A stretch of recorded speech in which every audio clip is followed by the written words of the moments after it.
incredible 2 years it's been. Pretty strong field. Well, how can you say it's a strong field for Bolt? It's all relative, isn't it? Zhang Peimang of China, Asian champion over 100 metres last year. He's only run 21.7. He'll need to be a bit quicker than this to be in the same race as Bolt. Takahira from Japan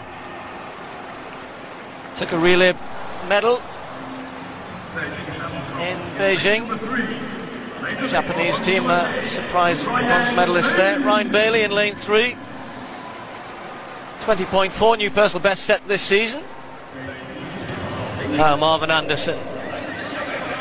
He ran in Daegu the other night, finished in second place there.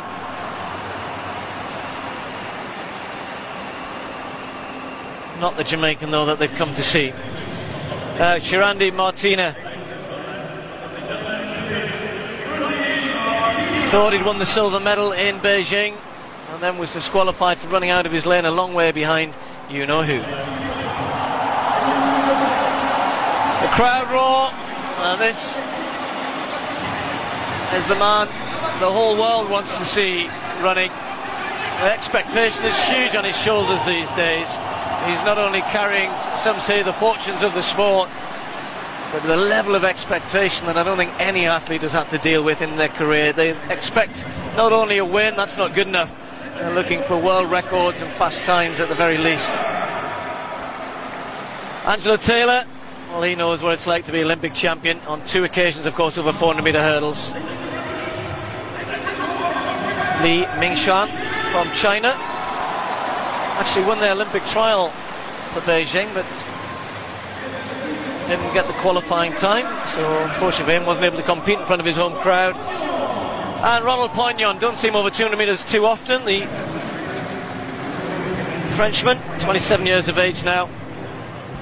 And let's face it, they're all playing a little bit second fiddle to the start of the show. How fast will Usain Bolt want to go today? He's already run 19.56 this year, and if he were any other athlete, everybody would think that was pretty remarkable, but that's, what, 4.5 tenths slower than, of course, he ran last year at the World Championships to break the world record, 19.19 in Berlin.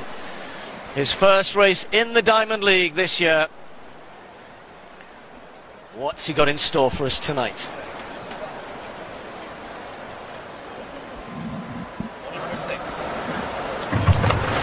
They get away first time. Bolt gets a pretty good start. He didn't get such a good one the other night, but this is a scintillating bend again from Usain Bolt. Is he going to hit top gear?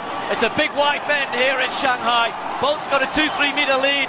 This is where he normally pulls away. He's looking a little bit more reserved tonight, but there he goes, Usain Bolt. Some clear air between him and the rest of the field. Oh my word.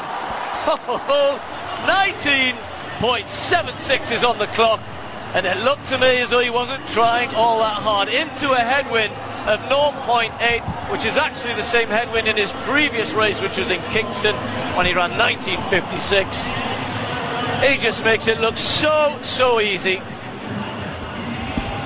A meeting record for Shanghai. That'll be one of the lesser records that Usain Bolt breaks in his career. But he's done what they all wanted him to do, of course, come here and win. And, well, how do you rank that, Tim? 1976 with him. I mean, by anybody else's standards, it's really difficult to explain this to people, isn't it? By anybody else's standards, you know, most sprinters will never ever get anywhere near that over 200 metres. Never ever. They can be great runners, will never get anywhere near that, and he makes it look so easy. He does indeed, and I'll tell you what, I don't think he really started working until he was well into the home straight, about 120 metres under his belt. Here he's just pumping hard round the bend, but he's not really going flat out. Here he gets the straight, the head's beginning to rock a little bit there. Now he begins to turn it on. I think, maybe I say turn it on. The fact is he holds his form so well when others are decelerating, so it creates the illusion of him accelerating. He's not, he's just holding his form well, but he wins there by what, 6 or 8 metres. Second place Taylor, 20.34, a personal best for Angelo Taylor. Not bad for a 400 metre hurdler, his second PB of the year. But from Usain Bolt, that's impressive. 9.86 in Daegu on Wednesday. That was after a poor start. I thought he got a very good start there tonight, actually. He came out of the block a bit harder than my first impression gave. And watching him cross the line, you know, whenever an athlete looks at the clock, because there's a huge stand on that far side. And Bolt had a headwind, didn't he, in the home straight, 0.8. Yeah, we were talking actually with Ricky Sims, weren't we, about that? So you see that foot drag that a lot of people have noticed. That's to help them get the foot plant in a straight line ahead rather than kind of out to the side. So the power all drives forward. Every now and then I think someone's going to